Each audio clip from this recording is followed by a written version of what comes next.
సింగపూర్‌లో మన ఇండియన్స్‌కి ఎక్కువ మంది ఏందంటే ఇక్కడ హౌస్‌లు అనేది రెంట్‌కి తీసుకుంటారు. ఎందుకంటే సింగపూర్‌లో ఎవరు కూడా హౌస్ కొనుక్కోరు ఎక్కువ మంది. ఎందుకంటే ఓన్లీ పీఆర్స్ అంటే ఇక్కడ ఎవరైతే పర్మనెంట్ రెసిడెన్స్ వచ్చిందో వాళ్ళే హౌస్ కొనుక్కుంటారు. సో మిగతా వాళ్ళు మొత్తం ఏం చేస్తారంటే హౌస్ రెంట్‌కి తీసుకుంటారన్నమాట. సో హౌస్ రెంట్ ఏంటంటే కొత్తగా వచ్చేవాళ్ళు సింగపూర్లో రూల్స్ రెగ్యులేషన్స్ తెలియక వాళ్ళు ఫస్ట్లో వచ్చినప్పుడు ఏంటంటే హౌస్ రెంట్కి తీసుకుంటారు. తర్వాత ఏంటంటే వీళ్ళు కొన్ని ప్రాబ్లమ్స్ అయితే ఫేస్ చేస్తుంటారు అనమాట. అంటే ఇక్కడ ఆ రూల్స్ ఎట్లా ఉంటాయి అంటే ఫర్ ఎగ్జాంపుల్ ఇప్పుడు మన ఇండియాలో హౌస్ రెంట్కి తీసుకొని తర్వాత రెంట్కి తీసుకున్న తర్వాత ఒక 2 మంత్స్ 3 మంత్స్ పోయిన తర్వాత ఇంట్లో ఏదైనా రిపేర్ వస్తే ఎట్లా ఉంటుంది అంటే మన ఇండియాలో ఓనరే రిపేర్ చేస్తాడు కదా. సో కానీ ఇక్కడ ఎలా ఉండిద్ది అంటే ఏదన్నా రిపేర్ వచ్చిందంటే మనమే చేయించుకోవాలి. కాకపోతే ఏంటంటే ఇక్కడ ఏ చిన్న రిపేర్ వచ్చినా కానీ ఇక్కడ వర్కర్ కాస్ట్ అనేది ఎక్కువ ఉంటుంది కాబట్టి చిన్న చిన్న రిపేర్లు కూడా మనం 30-40 వేల నుంచి ₹1,00,000 దాకా ఖర్చు అయింది. అదే పెద్ద రిపేర్ అయితే 4-5 లక్షలు కూడా కట్టాలన్నమాట. అంటే సో అసలు ఇక్కడ సింగపూర్లో హౌస్ రెంట్కి తీసుకునేటప్పుడు మనం ఎలాంటి వెరిఫికేషన్ చేసుకోవాలి ఏంటి అనేది కూడా ఈ వీడియోలో చూద్దాం. ఇప్పుడు సింగపూర్లో హౌస్ రెంట్కి తీసుకోవాలంటే ఇండియన్స్ 2 రకాల హౌస్లు ప్రిఫర్ చేస్తారనమాట. ఒకటి హెచ్డిబి, ఇంకోటి ఏంటంటే కాండో అంటారు. సో హెచ్డిబి అనే హౌస్ తీసుకున్నాం అనుకో, సో దాంట్లో ఏంటంటే దాంట్లో స్విమ్మింగ్ పూల్స్ జిమ్ ఇలాంటి ఫెసిలిటీస్ ఉండవు. అంటే పార్కు ప్లే ఏరియా ఇలాంటివి ఉంటాయి కానీ హై లెవెల్ ఫెసిలిటీస్ ఉండవు అనమాట. కానీ కాండో రెంట్కి తీసుకున్నాం అనుకో అది ప్రైవేట్ అపార్ట్మెంటు. సో దాంట్లో ఏంటంటే ఏ టు జెడ్ అన్ని ఫెసిలిటీస్ ఉంటాయి. దాంట్లో ఏంటంటే ప్రతి అపార్ట్మెంట్ కూడా 2 నుంచి 3 స్విమ్మింగ్ పూల్స్ ఉంటాయి, జిమ్ ఉండిద్ది, ఇంకా ఏంటంటే పార్క్ ఉండిద్ది, పిల్లలు ఆడుకోవడానికి ప్లే ఏరియా ఉండిద్ది, పెద్దవాళ్ళు ఆడుకోవడానికి ప్లే ఏరియా ఉండిద్ది, ఇంకా ఫంక్షన్ హాల్ ఉండిద్ది, ఇట్లా అన్ని ఫెసిలిటీస్ ఉంటాయి అనమాట. సో ఇప్పుడు మన ఇండియన్స్ రెంట్కి తీసుకునేటప్పుడు ఏంటంటే హెచ్డిబిలు తీసుకుంటుంటారు, అదే విధంగా కాండో కూడా రెంట్కి తీసుకుంటుంటారు. కాకపోతే ఏంటంటే మనం హౌస్ రెంట్కి తీసుకునే ముందు మనం కొన్ని వెరిఫై చేసుకోవాలి. ఎందుకంటే ఇక్కడ సింగపూర్లో డైరెక్ట్గా ఓనర్ మనకు కనపడ్డా అనమాట. సో మన హౌస్ కానీ రెంట్కి తీసుకోవాలంటే ఇక్కడ ప్రాపర్టీ గురు అనే ఒక వెబ్సైట్ ఉండిద్ది. సో ఆ వెబ్సైట్లోకి వెళ్ళి మనం చెక్ చేసుకొని మనకి ఏ ఏరియాలో కావాలంటే ఆ ఏరియాలో హౌస్లు ఏవైతే ఖాళీగా ఉన్నాయో హౌస్లు చూస్తుంది అనమాట. సో తర్వాత మనకు నచ్చిన హౌస్ ఏంటంటే మనం వెళ్ళి చెక్ చేసుకొని తీసుకోవాలి. కాకపోతే ఏంటంటే మనకి ఇంట్రాక్షన్ మొత్తం కూడా ఏజెంట్ ద్వారానే ఉండిద్ది అనమాట. అంటే హౌస్ చూయింటూ ఏజెంటే చూస్తాడు. తర్వాత మన రెంట్ కూడా ఏంటంటే ఓన్లీ ఓనర్కే పంపిస్తాం కానీ అకౌంట్కి. సో ఏ ప్రాబ్లం వచ్చినా మనం ఏజెంట్తోనే మాట్లాడుకోవాలి. సో కాకపోతే ఏంటంటే ఇక్కడ మనం హౌస్ రెంట్కి తీసుకునేటప్పుడు ఇక్కడ ఏజెంట్లకి ఏంటంటే మన హౌస్ కానీ 1 ఇయర్ కానీ రెంట్కి తీసుకుంటే మనం హాఫ్ మంత్ రెంట్ ఏజెంట్కి ఇవ్వాలి. ఒకవేళ మనం 2 ఇయర్స్ లీజుకి కానీ తీసుకున్నట్లయితే 1 మంత్ రెంట్ ఏజెంట్కి ఇవ్వాలి. అంటే ఇక్కడ రెంట్లు ఎట్లా ఉంటాయి అంటే సుమారు 2 లక్షల నుంచి 3 లక్షల దాకా ఉంటాయి నెలకొచ్చి. సో ఏజెంట్కి ఏంటంటే మనం 1 ఇయర్కి తీసుకుంటే ₹1,00,000 దాకా ఏజెంట్కి ఇవ్వాలి. సో మనం ఏదన్నా ప్రాబ్లమ్స్ వచ్చినా ఏజెంట్తో మాట్లాడుకోవాలి. మనకేంటంటే డైరెక్ట్గా ఓనర్తో కమ్యూనికేషన్ ఉండదు అనమాట. కాకపోతే ఏంటంటే మనం హౌస్ రెంట్కి తీసుకునేటప్పుడు మనం కొన్ని వెరిఫై చేసుకోవాలి. ఏంటంటే సో ఎవరైతే హౌస్ ఓనర్ ఉంటారో మనం ఏజెంట్తో ఆ ఓనర్ యొక్క ఐడెంటిటీ కార్డు మొత్తం వెరిఫై చేసుకోవాలి. అంటే తెప్పించుకొని మన ఇక్కడ కొన్ని వెబ్సైట్స్ ఉంటాయి, ఆ వెబ్సైట్లో చెక్ చేసుకున్నట్లయితే కరెక్ట్ ఓనరా కాదా అని తెలిసింది. ఇంకొకటి ఏంటంటే ఇక్కడ కొంతమంది ఏంటంటే కొంతమంది ఫేక్ ఏజెంట్లు కూడా ఉంటారనమాట. వాళ్ళు ఏంటంటే మన ఇండియా వాళ్ళు ఎవరైనా కొత్తగా వచ్చి అట్లా చెక్ చేసుకుంటే వాళ్ళు ఏం చేస్తారంటే ఇలాంటి డీటెయిల్స్ మొత్తం ఇవ్వకుండా ఒక 1 మంత్ రెంట్ పే చేయండి అది ఇది అని చెప్పేసి అవన్నీ డబ్బులు తీసుకొని తర్వాత వాళ్ళు రెస్పాండ్ అవ్వరు. ఇంకా ఏంటంటే అంటే అంతమంది కొంతమంది అలా ఉంటారు. కాకపోతే ఏంటంటే మనం హౌస్ రెంట్కి తీసుకునేటప్పుడు ఏజెంట్ ద్వారా మనం కరెక్ట్ ఓనరా కాదా అని చెప్పేసి చెక్ చేసుకోవాలి. తర్వాత ఏంటంటే ఎప్పుడైతే మనం హౌస్ తీసుకుంటున్నాం అని చెప్పేసి కన్ఫర్మ్ చేస్తామో వాళ్ళు ఏమంటారంటే మనం 1 మంత్ రెంట్ అని పే చేయమంటారు. సో తర్వాత ఏంటంటే మనం ఎప్పుడైతే హౌస్లో జాయిన్ అవుతున్నామో అప్పుడు ఏంటంటే ఇంకొక మంత్ రెంట్ ఇవ్వమంటారు అనమాట.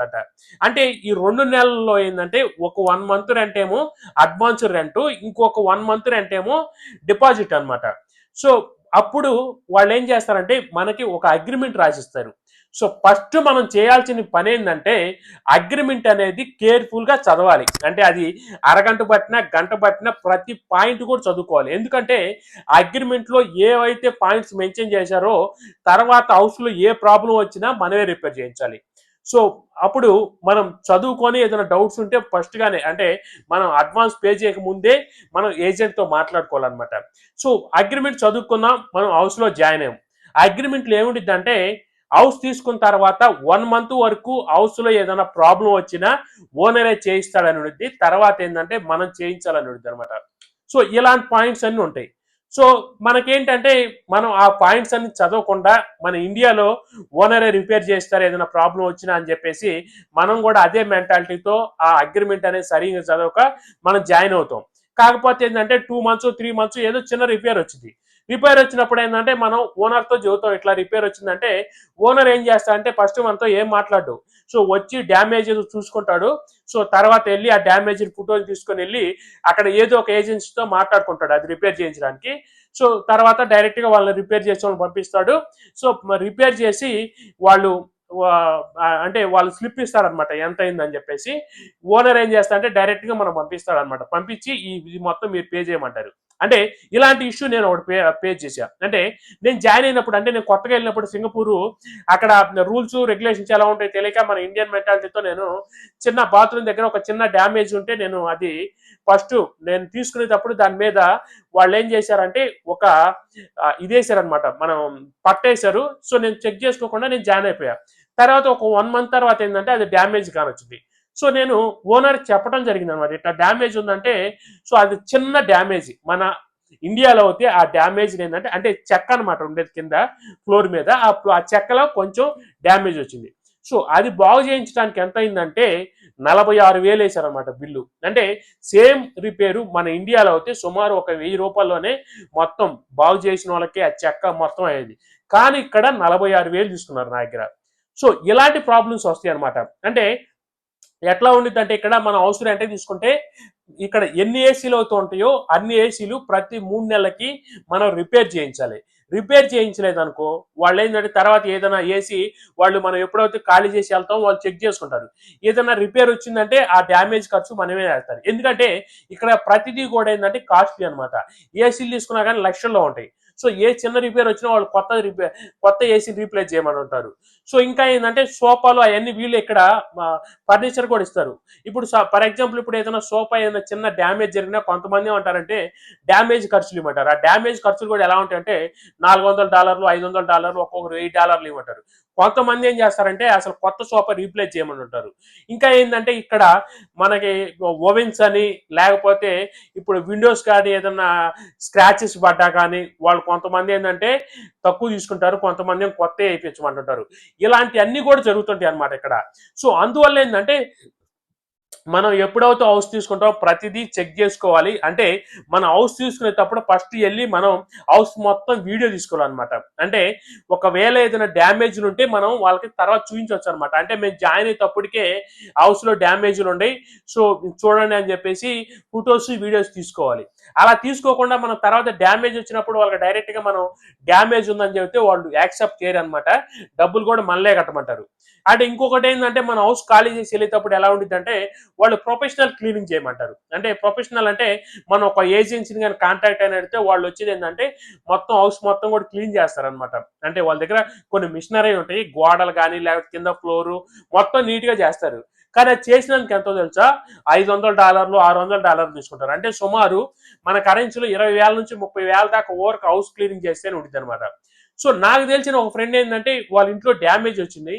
సో వాళ్ళు కూడా ఏంటంటే హౌస్ ఖాళీ చేసేటప్పుడు ఆ చిన్న డ్యామేజ్ అని ఊరుకున్నారు. అంటే బెడ్రూమ్ లో ఏదో వుడ్ డ్యామేజ్ అయింది. తర్వాత వాళ్ళ ఓనర్ ఏం చేశారంటే వాళ్ళు ఇచ్చిన 2 నెలల అడ్వాన్స్ వాళ్ళకి తిరిగి ఇవ్వాలి. అంటే సుమారు 5 లక్షలు ఇవ్వలేదు అనమాట. అంటే ఇలాంటివన్నీ కూడా సిచ్యువేషన్స్ సింగపూర్ లో ఎవరైతే హౌస్ తీసుకుంటారో వాళ్ళందరూ కూడా ఇలాంటి ఫేస్ చేస్తుంటారు. సో అందుకే ఏంటంటే మనం సింగపూర్ లో హౌస్ తీసుకునేటప్పుడు చాలా జాగ్రత్త ఫస్ట్ మనం అగ్రిమెంట్ చదువుకోవాలి. నెక్స్ట్ చేయాల్సిన పని ఏంటంటే హౌస్ మొత్తం కూడా వీడియో తీసుకోవాలి. వీడియో తీసుకొని జాగ్రత్తగా మన దగ్గర పెట్టుకోవాలి. ఇన్ కేసు ఏదైనా తర్వాత ఫ్యూచర్ లో ఏదైనా వాళ్ళు ఓనర్స్ వచ్చి మాకు ఇట్లా ఏదైనా డ్యామేజ్ ఉందని చెప్పినా మనం చూపించాలన్నమాట. మేము జాయిన్ అయ్యేటప్పుడే మేము వీడియో తీసుకున్నాం, సో ఈ వీడియోలో కూడా డ్యామేజ్ ఉంది, సో డ్యామేజ్తో మాకు పని లేదని చెప్పేసి మనం క్లియర్గా వాళ్ళకి చూపించాలి. లేదంటే వాళ్ళు ఏం చేస్తారంటే ప్రతిదీ కూడా మన మీద వేయడానికి చూస్తారు. సో ఇవన్నీ ఏంటంటే ఎవరైనా కొత్తగా వచ్చేవాళ్ళు సింగపూర్ వచ్చి హౌస్ రెంట్కి తీసుకోవాలంటే సో ఇవన్నీ కూడా ఒకసారి చెక్ చేసుకోండి. ఇన్ఫర్మేషన్ గా నచ్చినట్లయితే వీడియో లైక్ చేయండి, మీ ఫ్రెండ్స్ షేర్